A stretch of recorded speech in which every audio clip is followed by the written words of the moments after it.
Jules Verne est un écrivain du XIXe siècle. Il est essentiellement connu pour ses romans qui montrent un fort intérêt pour la science. On peut penser à De la Terre à la Lune ou alors 20 milieux sous les mers, Le Tour du monde en 80 jours, etc. Pour le roman qui nous concerne, Le Voyage au centre de la Terre, il s'agit d'un livre où, après la découverte d'un parchemin, des explorateurs espèrent pouvoir rentrer à l'intérieur de la Terre, et ceci par un volcan, et l'extrait que nous avons montre justement la découverte de cette entrée.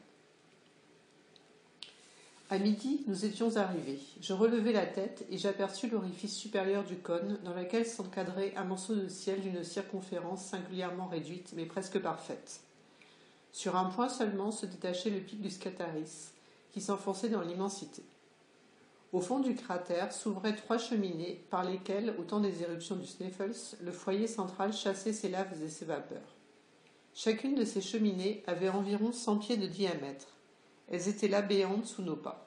Je n'eus pas la force d'y plonger mes regards. Le professeur Lidenbrock, lui, avait fait un examen rapide de leur disposition. Il était haletant, il courait de l'une à l'autre, gesticulant et lançant des paroles incompréhensibles. Hans et ses compagnons, assis sur des morceaux de lave, le regardaient faire, ils le prenaient pour un fou. Tout à coup, mon oncle poussa un cri. Je crus qu'il venait de perdre pied et de tomber dans l'un des 3 gouffres. Mais non. Je l'aperçus, les bras étendus, les jambes écartées, debout devant un roc de granit posé au centre du cratère, comme un énorme piédestal fait pour la statue d'un Pluton. Il était dans la pose d'un homme stupéfait, mais dont la stupéfaction fit bientôt place à une joie insensée. « Axel, Axel !» s'écria-t-il. « Viens, viens !» J'accourus. Ni Hans ni les Islandais ne bougèrent.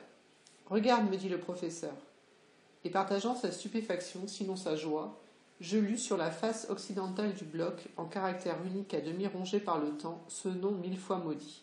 « Am Saknussemm » s'écria mon oncle. « Douteras-tu encore ?»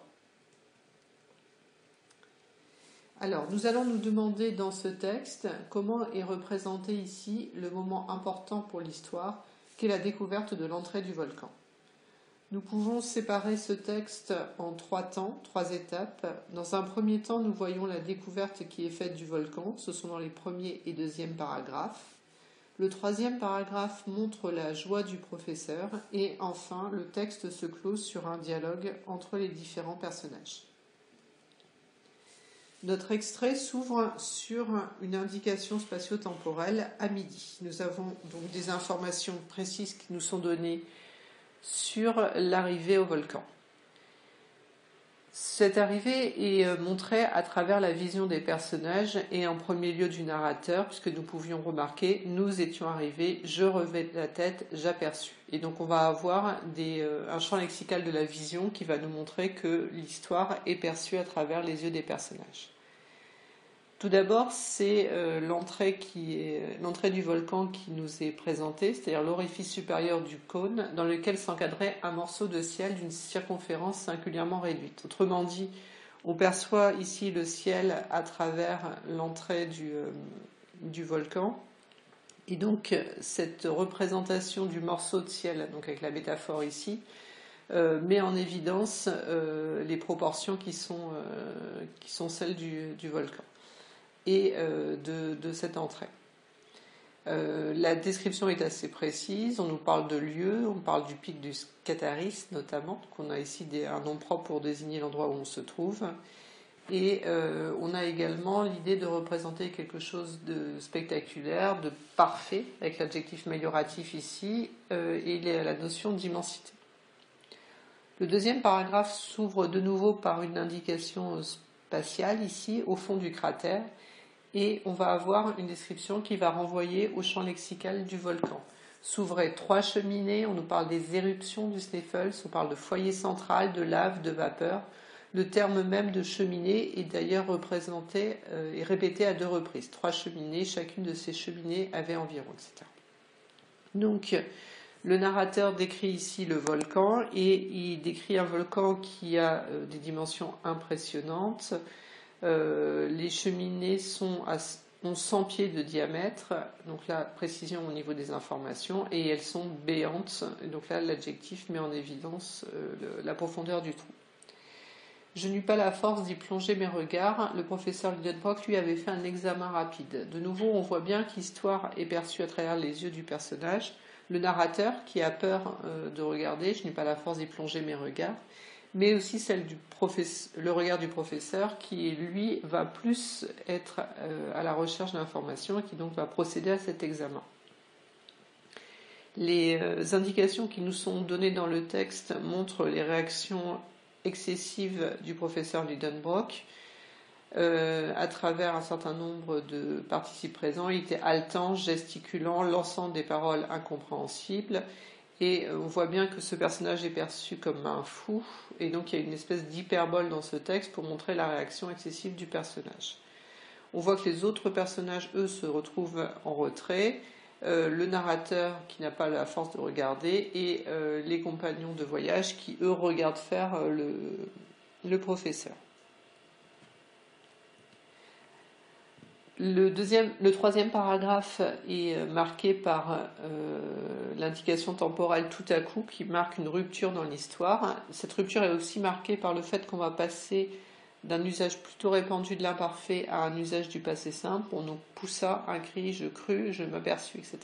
Donc on va venir là au plus près de l'action qui est décrite. Ce troisième paragraphe montre donc la découverte de l'entrée, ce qui va permettre en fait aux explorateurs de venir ensuite au centre de la Terre. De nouveau, il y a la volonté de décrire l'endroit où se trouvent les personnages de manière assez précise. Notamment, on est devant l'un des trois gouffres. Plus précisément devant un roc de granit posé au centre du cratère comme un énorme piédestal fait pour la statue d'un Pluton. Et on voit ici que la description de l'endroit où se trouvent les personnages est renforcée par la comparaison comme un énorme piédestal fait pour la statue d'un Pluton pour montrer l'importance de l'endroit qui a été découvert. Le troisième paragraphe met essentiellement l'accent sur les réactions du professeur.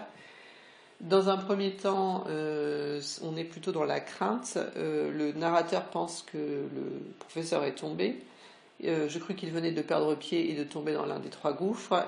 Et en fait, on découvre ensuite que c'est plutôt la description d'une joie qui est faite.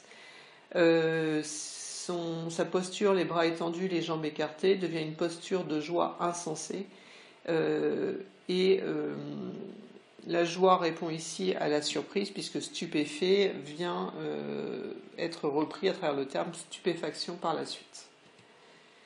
La fin de notre texte correspond à un passage au discours rapporté, là où auparavant on avait affaire à un récit. Ce discours rapporté est un discours direct, c'est-à-dire qu'on va avoir l'utilisation de guillemets, de verbes de locution, notamment on va avoir s'écria qui se répète deux fois, ou me dit le professeur.